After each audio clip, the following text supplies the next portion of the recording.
webinaire qui s'adresse aux SIAE. L'objectif, c'était de vous refaire un petit topo sur un des tableaux de bord privés auxquels vous avez accès et de profiter notamment de la sortie des données 2025 qu'on a un peu tardé à avoir pour réanimer ce type de webinaire et du coup profiter de la sortie de ce jeu de données 2025 pour vous faire une petite piqûre de rappel sur la manière dont ce tableau de bord peut vous être utile dans le cadre de vos missions. Je suis Alice Amonique, chargée de déploiement à la plateforme de l'inclusion. Donc, en tant que chargée de déploiement, mon rôle, c'est de faire connaître nos services et de vous accompagner à leur utilisation. Et je m'excuse une dernière fois pour tous ces petits soucis techniques. Alors, donc le pilotage de l'inclusion, c'est un des services de la plateforme de l'inclusion dont la mission est d'apporter des connaissances aux professionnels de l'inclusion. Quand je parle de connaissances, je parle essentiellement du coup de données, de statistiques sur l'inclusion. Je vais être vraiment très rapide sur la présentation parce que c'est vraiment un webinaire de mise à jour, de nouveautés, mais je ne vais pas aller vraiment dans le détail de tout ce qu'on fait et de tout le fonctionnement. Donc, mais il y a un petit temps d'échange à la fin qui est prévu. Donc, si vous avez des questions d'approfondissement, je les prendrai à ce moment-là. Donc, comment on apporte des connaissances aux professionnels de l'inclusion? On a à la fois des tableaux de bord publics qui sont en libre accès sur notre site, qui vous donnent des statistiques à l'échelle d'un territoire. Au plus fin, vous allez pouvoir descendre à la maille d'un bassin d'emploi. Donc, ces statistiques qui sont en libre accès, elles peuvent être utiles si vous avez besoin de données sur vos territoires ou vous avez besoin de vous situer par rapport à d'autres structures, enfin par rapport aux autres structures de même type sur votre département. Et c'est ce qui vous intéresse généralement le plus. Vous avez accès à des statistiques privées. Donc, c'est des statistiques qui sont disponibles directement depuis votre tableau de bord des emplois de l'inclusion. Et c'est des statistiques qui vont aller un cran plus loin en termes de finesse d'analyse, puisque vous allez pouvoir avoir les données de votre propre structure. Et donc, ces données ne sont accessibles qu'aux membres de votre structure. C'est pour ça qu'on parle de statistiques privées. Peut-être en utilisant les emojis, donc le petit bouton au centre de votre écran. Est-ce que vous avez déjà utilisé ou est-ce qu'on est plutôt avec mettez un pouce en bas si vous êtes plutôt débutant. Ok, donc a priori, enfin après c'est vraiment à la main levée, il semble y avoir quand même un peu plus de personnes qui connaissent déjà. Mais aussi des débutants. Donc, le moment d'échange sera on va avoir un grand temps d'échange pour que vous puissiez poser vos questions. Donc, aujourd'hui, moi, ce que je voulais vous partager, donc, c'est qu'il y a des données qui ont été mises à jour dans un de vos tableaux de bord privés. Donc, on va se focaliser sur un tableau de bord en particulier qui est disponible dans votre espace privé sur les emplois de l'inclusion. Comment y accéder? Je vous remontrerai en direct. Mais donc ici, c'est votre espace sur les emplois de l'inclusion. Donc, l'espace que vous utilisez pour traiter les candidatures que vous recevez de la part des différents prescripteurs, orienteurs, etc. Pour trouver les statistiques privées, vous cliquez sur pilotage. Et ici, vous avez, vous, en tant que SIAE, 4 tableaux de bord privés. Et aujourd'hui, on va s'intéresser à celui qui s'appelle suivi des bénéficiaires, taux d'encadrement et présence en emploi. Donc, ce tableau de bord, suivi des bénéficiaires, taux d'encadrement et taux de présence en emploi, vous donne des statistiques sur les publics que vous avez accompagnés. Donc, la source des données, c'est l'ASP. On a récupéré d'ailleurs le début avril les données pour l'année 2025. C'est ce qui nous permet de vous donner aujourd'hui aussi les données des bénéficiaires que vous avez accompagnés sur l'année 2025. Et on va le voir, mais dans ce tableau de bord, on est vraiment sur des données consolidées à l'année. Donc, vous allez avoir les données 2023, 2024, 2025. Des données donc sur le nombre de bénéficiaires que vous avez accompagnés, le profil de ces bénéficiaires, le taux d'encadrement calculé selon la méthode de l'ASP et que sont devenus, enfin, quelle est la situation à la sortie des personnes que vous avez accompagnées. Et pour que ça soit aussi intéressant, vous avez dans ce tableau de bord, on vous facilite la comparaison pour vous aider à vous comparer aux structures du même type sur votre département. Parce que, voilà, peut-être que vos données, vous les connaissez par cœur, mais ce qui va être intéressant aussi dans ce tableau de bord, c'est de vous situer par rapport au reste des chantiers, par exemple, de votre département ou des AI, etc. Donc, toutes les infos que je vous ai expliquées là, globalement, sont détaillées dans l'onglet FAQ de votre tableau de bord. Donc, avant de rentrer sur comment l'utiliser, je vous remontre en direct comment y accéder. Donc, ici, vous avez le site du pilotage de l'inclusion. Je vous parlais des statistiques publiques en libre accès. Elles sont là. Donc ça, c'est vraiment des tableaux de bord accessibles sans connexion. Et pour vous connecter aux statistiques privées, vous cliquez sur statistiques de mon organisation, employeur, et vous arrivez, en fait, on va vous demander de vous connecter et vous allez arriver sur votre tableau de bord des emplois de l'inclusion. Donc, le chemin, sinon le plus rapide, c'est tout simplement de vous connecter depuis votre espace des emplois de l'inclusion. Ensuite, vous cliquez, comme je vous l'ai montré, sur pilotage et donc ici, vous avez 4 tableaux de bord privés et nous, on va s'intéresser à suivi des bénéficiaires, taux d'encadrement et présence en emploi. Alors, avant de faire la démo sur comment ça fonctionne, je voulais vous partager quelques infos sur comment l'utiliser. En tant qu'SIAE, ce tableau de bord, il peut vous être utile pour compléter votre dossier de conventionnement, enfin, votre DUI. Ça peut être important pour rédiger votre rapport d'activité ou pour préparer un rendez-vous partenarial.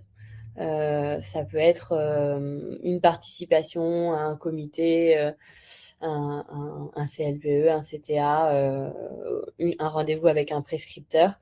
Voilà, ça peut vous être utile pour expliquer un peu les spécificités de votre structure et la manière dont vous accompagnez les personnes ou surtout aussi préparer vos dialogues de gestion.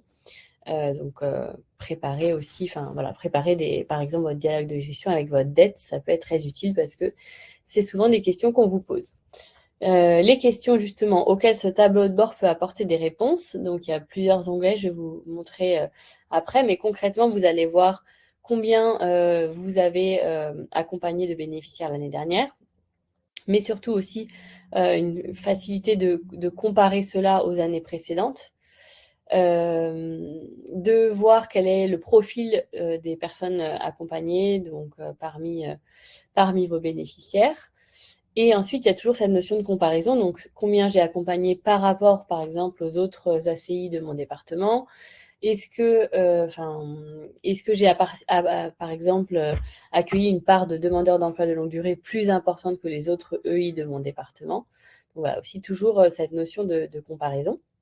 Dans l'onglet taux d'encadrement, vous allez trouver des réponses à quel est le taux d'encadrement de ma structure ou des structures de mon ensemblier si je fais partie de plusieurs structures, quelle évolution encore une fois par rapport aux années précédentes et comment je me situe par rapport aux autres structures de mon département. Et pareil, pour le taux de sortie en emploi, quelle est la situation à la sortie des bénéficiaires accompagnés et comment je me situe par rapport aux autres structures de mon territoire. Donc voilà, très, très simplement, je vous montre rapidement comment ça se passe et ensuite, je vais prendre, n'hésitez pas à poser vos questions dans le chat si vous en avez. Donc là, je suis sur le tableau de bord. La première chose à faire, ça va être de sélectionner votre structure. Donc, par défaut, vous voyez, il n'y a pas de résultat.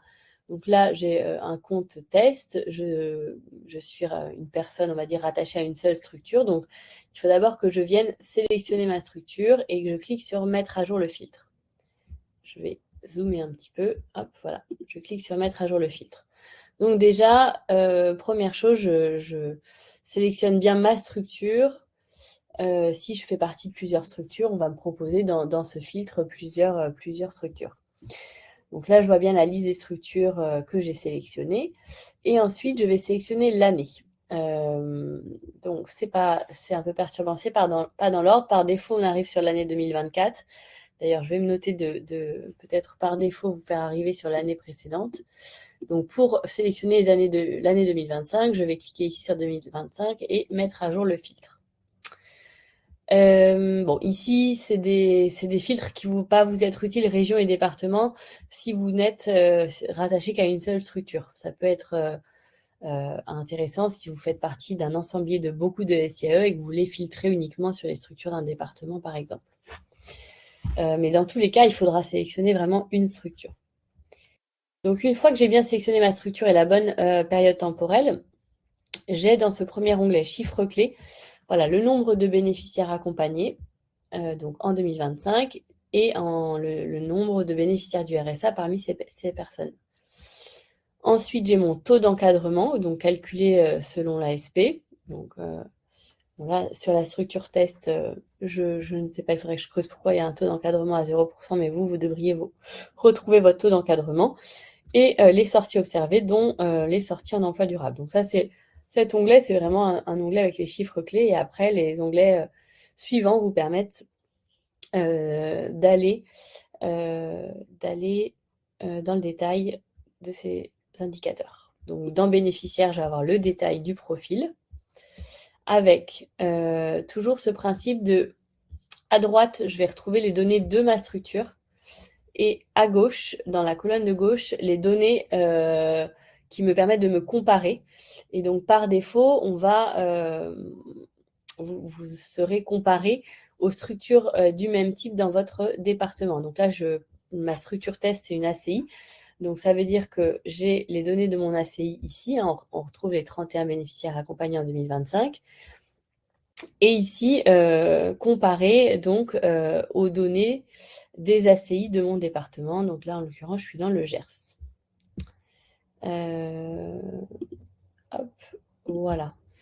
Donc, on retrouve dans cet onglet le détail. Donc, on voit la répartition par sexe. Et encore une fois, vraiment toujours avec cette idée de vous aider à vous situer. Cette structure, par exemple, a accompagné 35% de femmes dans l'IAE, voir comment elle se situe par rapport aux autres ACI de son département. Donc, c'est un petit peu en deçà des ACI du département qui ont accueilli 38% de femmes.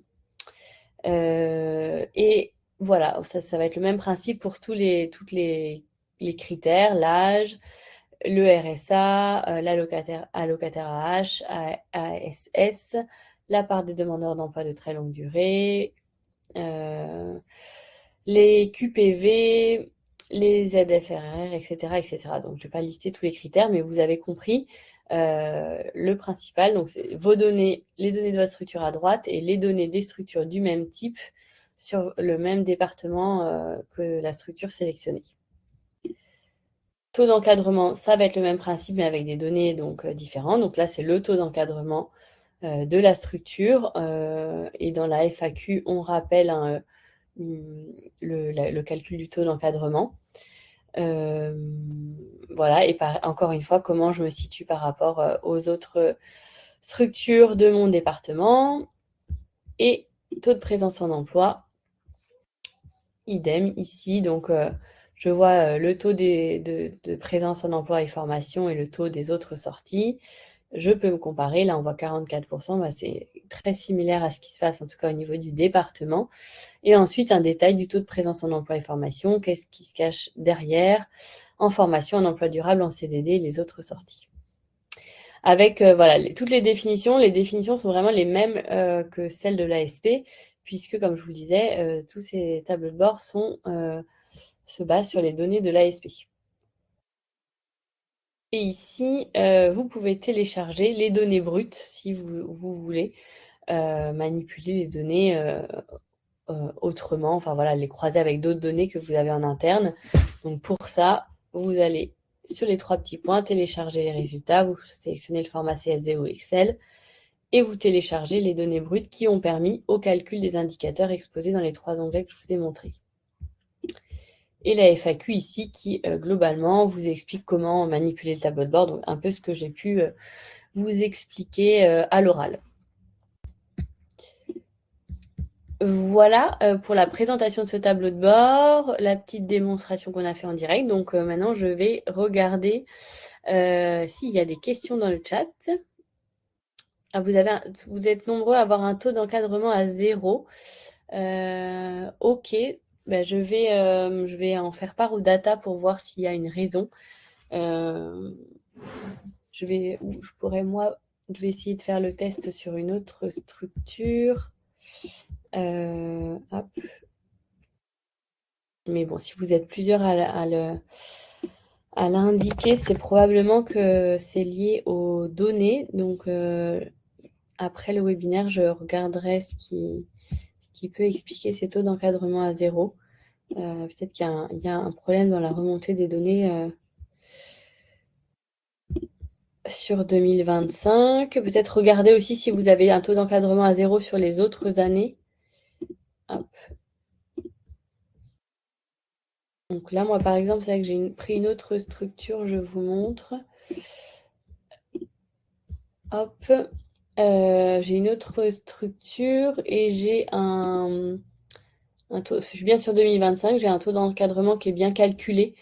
Donc c'est c'est probablement lié à peut-être aux données que vous avez données à l'ASP. Voilà, la temporalité. Il doit y avoir une question de temporalité entre les infos que vous avez fait remonter à l'ASP et la date à laquelle on a récupéré les données. Donc ce que je vais faire, c'est qu'après le webinaire, je vais quand même signaler ça aux data parce que vous êtes plusieurs à être concernés. Et voilà, si c'est lié à des données que vous auriez renseignées après l'import qu'on a fait, dans ce cas-là, il faudra qu'on voit si on peut faire une mise à jour des données prochainement. Alors, je regarde. Alors, je vois une question de Anne Panche. La sélection d'année ne me propose pas 2025. Alors, dans ce cas-là, je veux bien que vous m'envoyiez une capture d'écran au support. Je vais vous remettre le lien du support dans le chat. C'est moi qui regarderai. Mais là, je ne vais pas pouvoir regarder pour votre structure spécifiquement. Voilà, moi, ça s'affiche bien sur les structures tests que j'ai utilisées. Ah, c'est bon. Vous me dites que ça... Ok, oui, le menu des... Enfin, c'est vrai que c'est un affichage... J'ai bien conscience que bon, la virgule là qui est après le 2 ne facilite pas la lecture. Alors, je remontre. Je vois une question. Donc, Amandine, chez moi, toutes les données sont vides. Donc, avez-vous bien... Enfin, voilà, assurez-vous de bien avoir sélectionné votre structure. Ensuite, Olivier, comment faire si on a notre dialogue de gestion en mars et le DUI à rendre en janvier pour se servir de ces chiffres? Alors, ah oui, parce qu'on les a actualisés début avril. Alors là, c'est malheureusement dans ce cas-là, enfin, on est désolé effectivement que les données soient arrivées si tard. On était dépendant de la DGEFP et de l'ASP pour obtenir ces données-là. Donc on a fait la demande plusieurs fois. On avait animé des webinaires en février aussi auprès des structures auprès de structures de l'IAE et on n'avait pas les données à cette date-là. Mais on a fait ce qu'on a pu pour les obtenir au plus tôt dans l'année. Et j'espère que l'année prochaine, on anticipera mieux. Et sinon, au niveau de la temporalité, c'est vrai qu'on a fait le choix en tout cas dans ce tableau de bord, d'être sur une consolidation à l'année. Donc voilà, on récupère potentiellement les données. C'est pas mis à jour, en tout cas en continu. On récupère les données une fois en début d'année, aussitôt que possible. Et puis, il peut y avoir une mise à jour qui est faite en milieu d'année. Mais voilà, on est sur des données consolidées. Donc, on ne vous permet pas non plus de choisir un filtre temporel personnalisé. On pourrait imaginer que sur un premier semestre ou autre, mais c'est pas possible dans ce tableau de bord. Tac, tac, tac. Alors, pouvez-vous remontrer la démarche de comparaison? Bien sûr. Je vais zoomer au maximum. Donc là, je vais vous montrer, tiens, je suis ici dans le cadre d'un utilisateur qui est rattaché à plusieurs structures. Il y a 4 structures. On voit qu'il y a une ACI, une EI. Voilà, il y a plusieurs typologies de structures, donc je vais en sélectionner une. On va prendre celle-ci. Donc là, je suis vraiment sur mon EI. Mon EI en 2025. Et donc, si je vais aller dans l'onglet bénéficiaire, je veux voir les résultats de ma structure, donc ils sont là. Donc, mon EI en 2025 a accueilli 21 personnes, dont 9 femmes et 12 hommes. Et ici, vous avez les données des EI du département. Alors là, cette EI est située en Seine-Saint-Denis. Donc ça, c'est les données de des EI de Seine-Saint-Denis. Donc je vois par exemple que j'ai accueilli 42% de femmes versus 38% pour l'ensemble des EI situés en Seine-Saint-Denis. Donc j'accueille légèrement plus de femmes que les EI de mon département. Donc en fait, les filtres sont par défaut, euh, par défaut, sur le département de la structure sélectionnée et le type de structure de la structure sélectionnée. Typiquement, pour le vérifier, vous voyez, si je veux aller dans le filtre type de structure, en fait, on ne me propose que l'EI, puisque là, j'ai sélectionné une structure qui est une EI, donc je ne vais comparer qu'à l'EI. Ah, pardon, ouais. Alors pourtant, il semblerait que les données se soient mises à jour. Je regarde. Ah oui, on était sur 38%. Bah pardon. Vous faites bien donc de poser cette question-là. Donc pour bien s'assurer que vous comparez par exemple aux EI de Seine-Saint-Denis, parce que vous êtes une EI de Seine-Saint-Denis, vous allez dans le département, vous sélectionnez bien la Seine-Saint-Denis et l'EI. Donc ça, c'est probablement spécifique aux ensembliers des SIAE, parce que parfois, tout à l'heure sur le test, il n'y avait pas forcément besoin d'utiliser ces départements, mais donc je vous invite à bien regarder les menus déroulants pour sélectionner effectivement le département de comparaison et la typologie de structure de comparaison. Et donc là, je n'ai effectivement, que je peux vraiment me comparer. On voit les données se sont mises à jour. 34% de femmes accueillies dans les EI de Seine-Saint-Denis.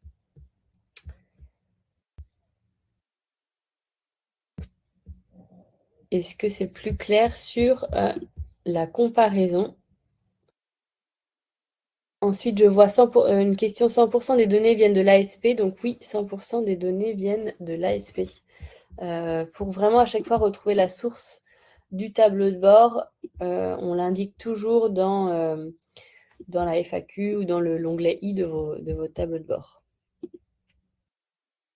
Donc je vois une réponse aussi, il faut renseigner le taux d'encadrement dans l'ASP. Donc effectivement, ça je ne maîtrise pas, mais peut-être qu'effectivement les structures qui ont un taux d'encadrement à 0, c'est lié à ce que vous avez rempli ou pas rempli dans l'ASP.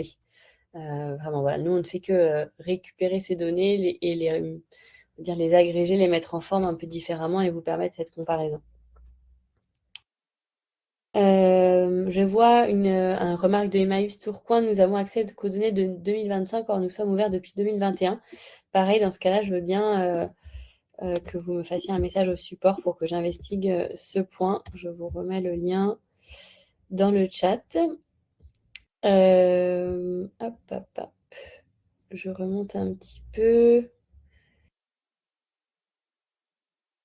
À quoi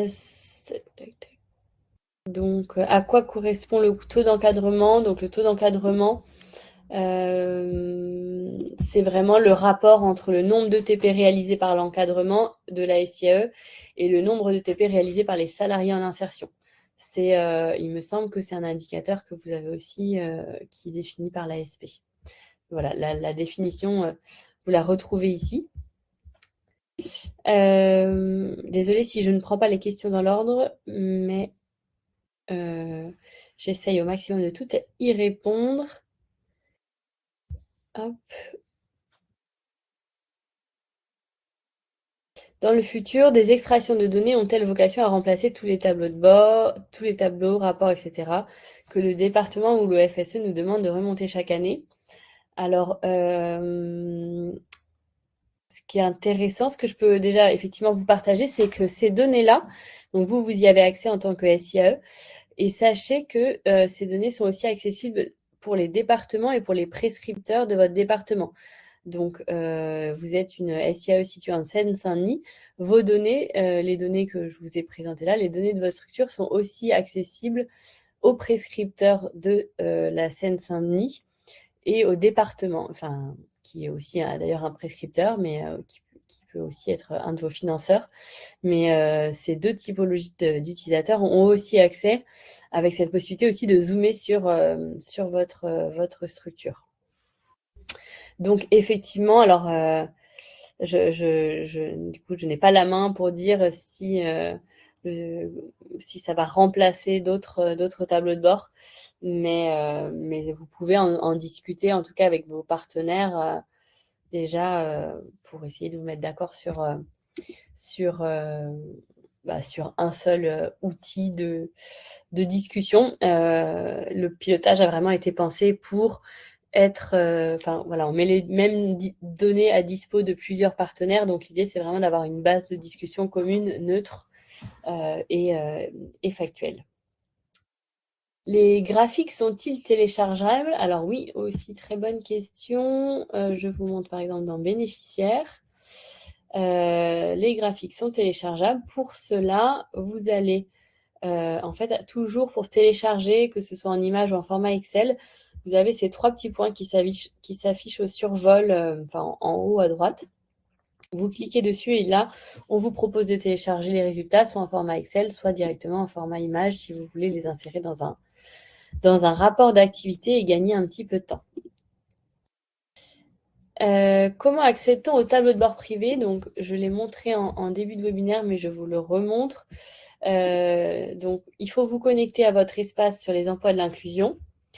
Cliquez ici sur pilotage, puis ici, suivi des bénéficiaires, taux d'encadrement et présence en emploi.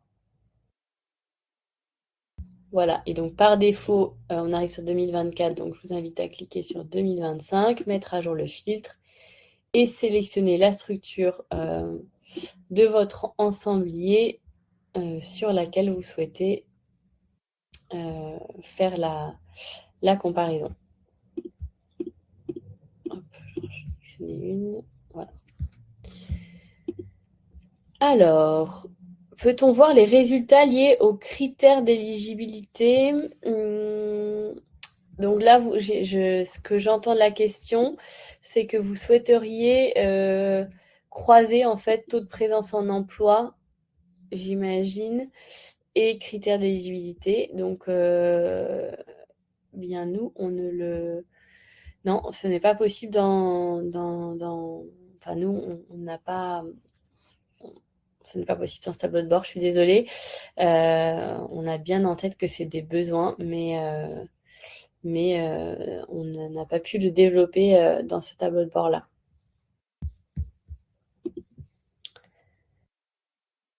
Hop.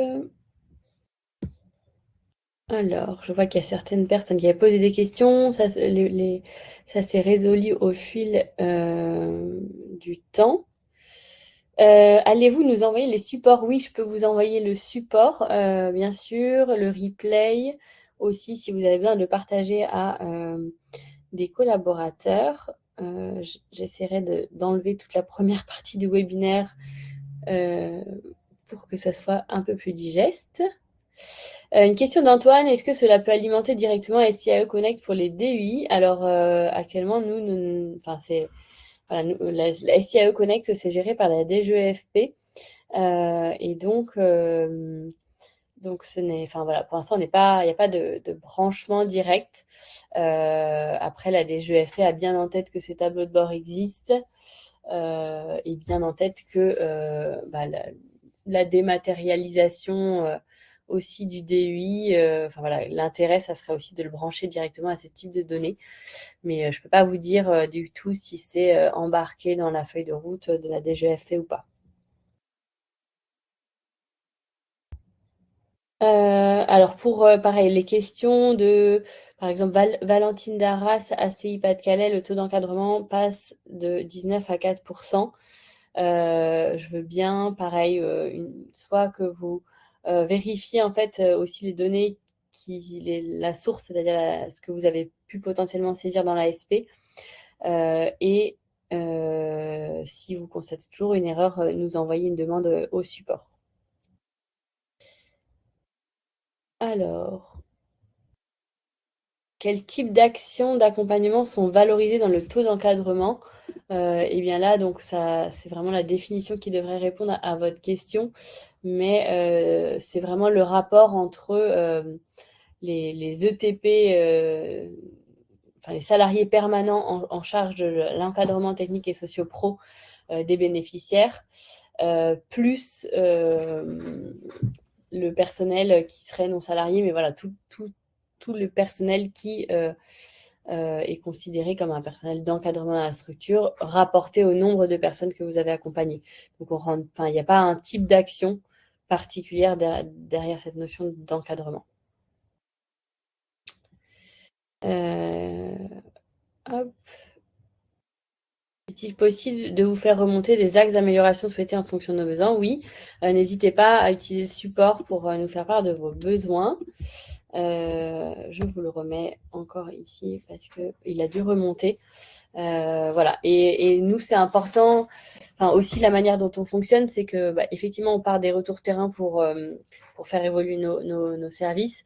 Et ensuite, pour les prioriser, on va aussi regarder si, s'il y a plusieurs retours, enfin, si c'est une demande d'évolution qui aura un impact pour l'ensemble des structures. C'est ça qui va aussi nous aider à prioriser ensuite dans la feuille de route et de voir, enfin, voilà, on va prioriser en fonction de l'impact, à la fois le nombre de personnes concernées aussi, parce que ça vous apporte par rapport aux outils existants.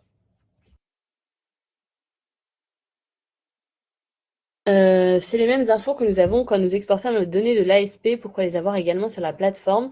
Eh bien, je pense qu'elles sont pas disponibles, enfin, elles ne sont pas disponibles exactement sous ce format-là dans l'ASP.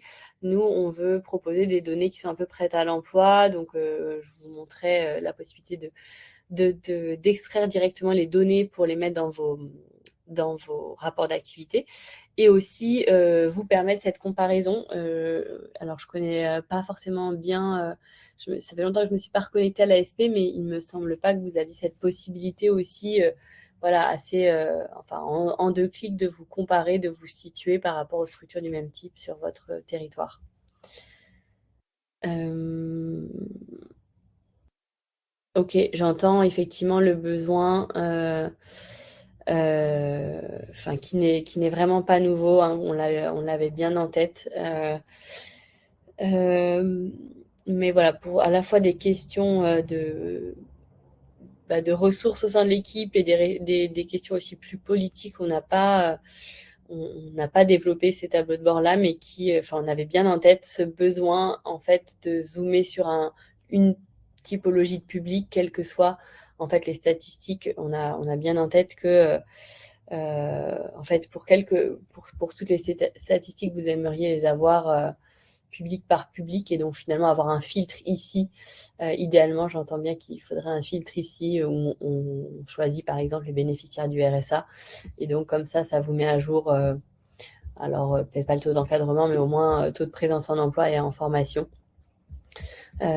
J'entends que c'est un besoin, on l'a bien en tête et comme, enfin voilà, vous pouvez, je le referai de nouveau remonter, mais à ce stade, enfin, je veux pas vous donner de faux espoirs. Il me semble que pour des questions de ressources et pour des questions ouais, comme je disais, politique, en tout cas de stratégie, ce n'est pas des développements qui sont priorisés dans les prochains mois. Hop.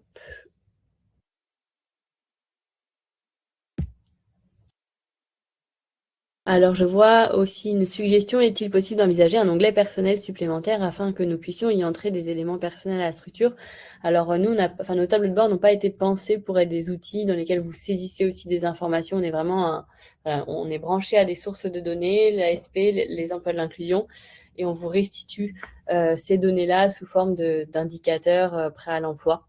Mais il n'y a pas, voilà, ça n'a pas été pensé pour être un outil que vous alimentez par ailleurs de vos données personnelles, quoi. Mais en revanche, vous avez toujours voilà, la possibilité d'exporter les données à l'état brut, ce qui vous permet, vous, de votre côté, d'aller croiser ces données-là avec d'autres données que vous avez peut-être en interne.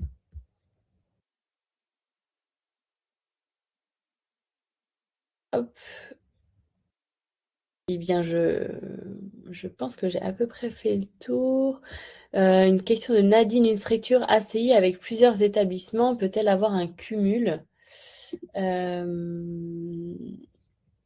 suis pas sûre de bien comprendre la question. Si jamais vous voulez la reformuler, n'hésitez pas. Ou alors si je peux prendre peut-être votre structure en exemple, ça m'aiderait. Mais normalement, voilà, vous êtes vraiment... on sélectionne vraiment une structure. Une structure, donc il n'y a pas pour moi de cumul, mais je veux bien un exemple peut-être où vous répondre voilà, après sur votre ce cas particulier.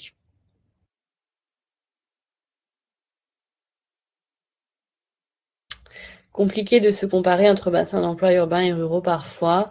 Oui, je comprends que parfois, finalement, le reste du département n'est peut-être pas comparable à la situation dans laquelle vous êtes.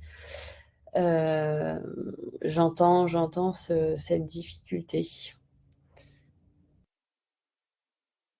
Il me semble que pour des raisons techniques, voilà, on ne pouvait pas vous permettre de vous comparer au département, enfin au territoire tout à fait de votre choix, parce que vous auriez pu effectivement choisir un territoire qui a des caractéristiques similaires sur un autre département ou autre, mais là, techniquement, on était un peu coincé, me semble-t-il.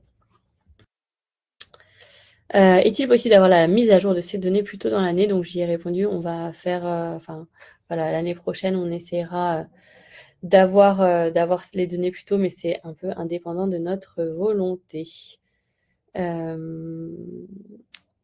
Les données prises sont celles à l'entrée de la structure? Oui. Oui, ce sont les données à l'entrée de votre structure. Enfin, les critères remplis par les bénéficiaires à l'entrée de votre structure.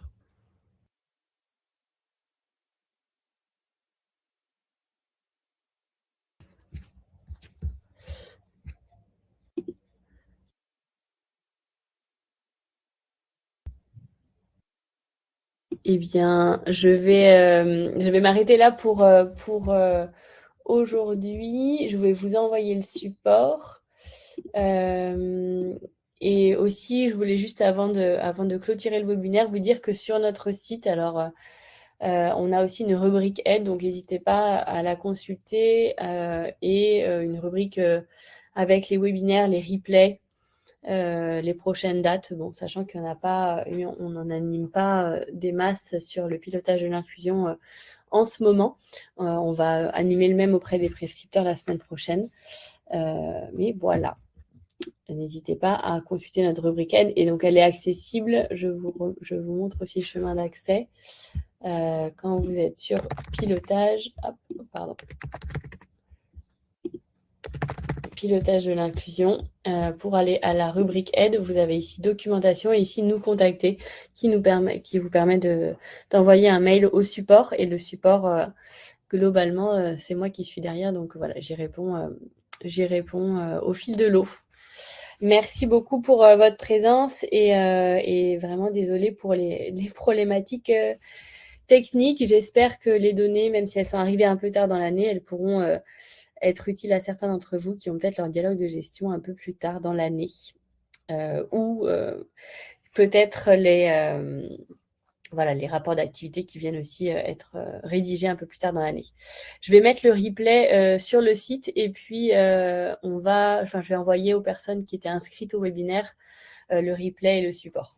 Voilà. Vous allez les recevoir aussi normalement par mail. Et si vous ne les avez pas reçus, regardez dans quelques jours dans la rubrique documentation et webinaire. Bonne journée à tous et à toutes. Au revoir.